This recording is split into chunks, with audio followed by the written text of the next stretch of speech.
Bonjour, je me présente Stéphanie Prescott, physiothérapeute pour le groupe Axo Physio. Aujourd'hui, on va parler des torticolis plagiocéphalies. Je vais un peu démystifier ces deux atteintes-là qu'on retrouve souvent chez l'enfant et qui sont source d'inquiétude et de questionnement chez vous les parents.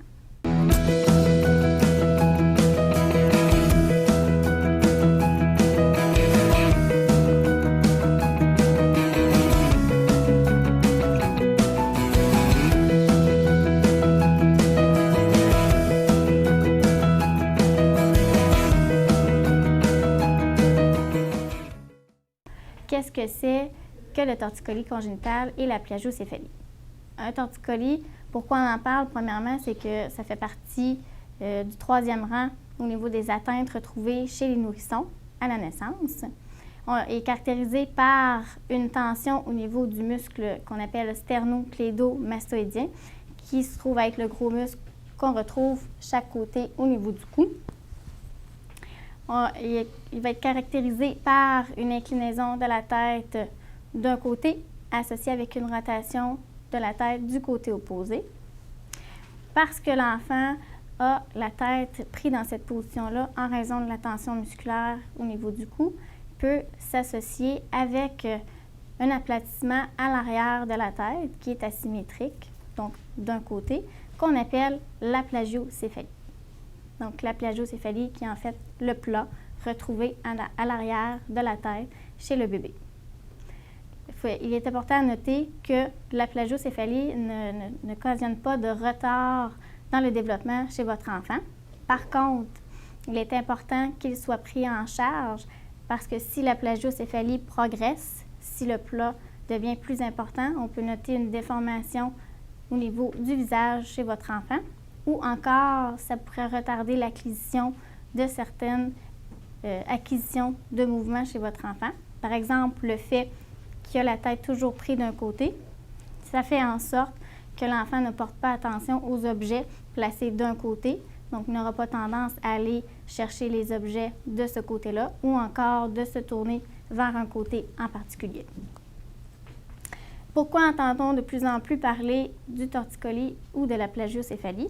C'est que depuis les années 90, Santé Canada a émis la recommandation de faire dormir les bébés sur le dos. Bien sûr, on a remarqué, suite à cette recommandation-là, une diminution de la mort subite des nourrissons.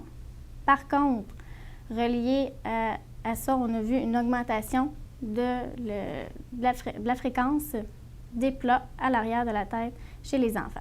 Quels sont les facteurs qui viennent contribuer au torticolis congénital? Il y a entre autres la position du bébé à l'intérieur de l'utérus, dans le ventre de la mère.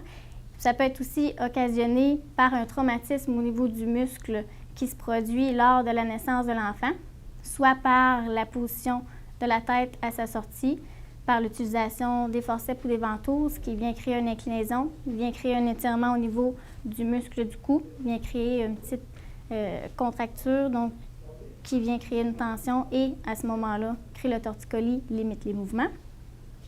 Qu'est-ce qui, d'un autre côté, vient causer la plagiocéphalie? Bien évidemment, il y a le fait que si le bébé présente d'abord un torticolis congénital, étant donné que le bébé a toujours la tête prise dans une position, s'il est laissé longtemps sur le dos, il vient qu'à se former un plat à l'arrière de sa tête. Il y a aussi, on le remarque aussi, la plagiocéphalie qu'elle est présente davantage chez les bébés garçons, chez les bébés qui sont nourris au biberon. Pourquoi chez les bébés nourris au biberon?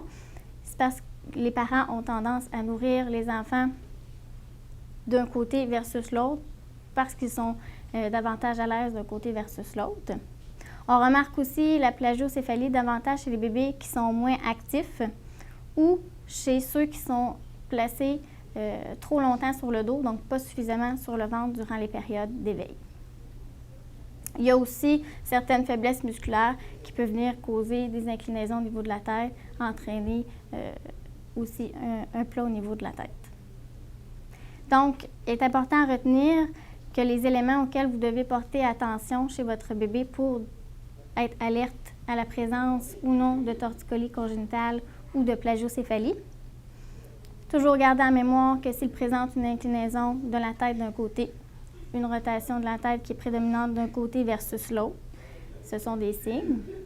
Il y a aussi porter attention au fait que si votre bébé, quand il est placé sur le ventre, ne redresse pas la tête en ligne droite, c'est aussi un indice.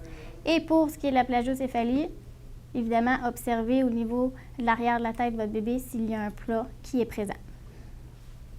Pour ce qui est de la prévention, dans le cas où il y a un torticolis congénital qui est installé ou suspecté, c'est important de changer souvent le bébé de position. Donc, on change souvent de position quand on va au changement de couche. On place une fois le bébé à droite, une fois le bébé à gauche. Même chose pour l'heure des dodos. Ensuite, il est important aussi de le changer souvent de position, de ne pas le laisser trop longtemps sur le dos. Donc, on le met sur le ventre. Ça favorise le bon développement de la force musculaire. Pour ce qui est de la plagiocéphalie, le meilleur moyen, c'est de placer souvent le bébé sur le ventre. Donc, on ne dira jamais assez, la position sur le ventre pour les bébés est très importante à la fois pour éviter justement l'apparition des plats, mais aussi pour aider à leur bon développement moteur. On recommande, dépendant des avis, un minimum de 10 minutes cumulées par jour, par période d'éveil, et non pour le sommeil, bien important, de position sur le ventre. En traitement, lorsqu'il y a un torticolis ou une plagiocéphalie suspectée, le physiothérapeute vient évaluer s'il s'agit, oui ou non, d'une tension musculaire, si c'est plus relié à une faiblesse musculaire, si oui ou non il est associé avec un plat au niveau de la tête. Et le physiothérapeute en profitera aussi pour évaluer le développement moteur de votre enfant. S'il y a, oui, présence d'un torticolis congénital ou d'une plagiocéphalie, à ce moment-là, le physiothérapeute vient, dans le jeu, stimuler la motricité de votre enfant. Il va venir stimuler le côté auquel l'enfant ne porte moins attention, va venir stimuler de façon active la rotation de la tête chez l'enfant. Ensuite, il va venir faire des exercices de mobilité, des exercices d'étirement, d'assouplissement pour établir la bonne souplesse au niveau du muscle qui est touché.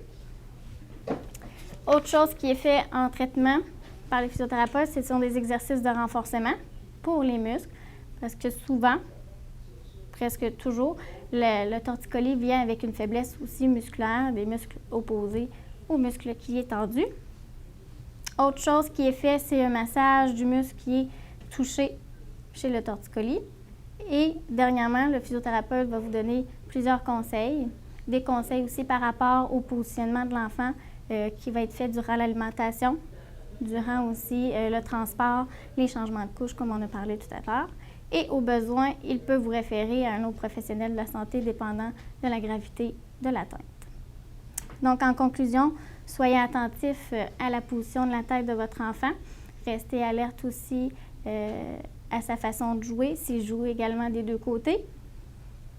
Et restez attentif s'il développe un plat à l'arrière de la tête. Vous pouvez aussi nous consulter si vous suspectez un problème au niveau de développement de sa motricité chez votre enfant. Par contre, ne soyez pas trop difficile, chaque bébé se développe à son rythme. Afin de mieux vous informer, de vous aider à prévenir et de devenir une référence en santé musculo-squelettique, les cliniques AxoPhysio sont fiers de présenter ces chroniques santé. Pour des traitements efficaces et des résultats durables, faites confiance à l'équipe d'AxoPhysio. Nos physiothérapeutes sont des professionnels qualifiés qui vous offriront des services personnalisés axés sur la compréhension de votre condition. AxoPhysio, c'est également une clinique multidisciplinaire qui regroupe divers professionnels. Ostéopathie, massothérapie, kinésiologie et soins des pieds sont tous offerts chez nous afin de mieux répondre à vos besoins. Chez AxoPhysio, nous comprenons à quel point vos blessures peuvent vous incommoder. N'endurez plus, consultez-nous et retrouvez votre qualité de vie. AxoPhysio, laissez-nous vous aider.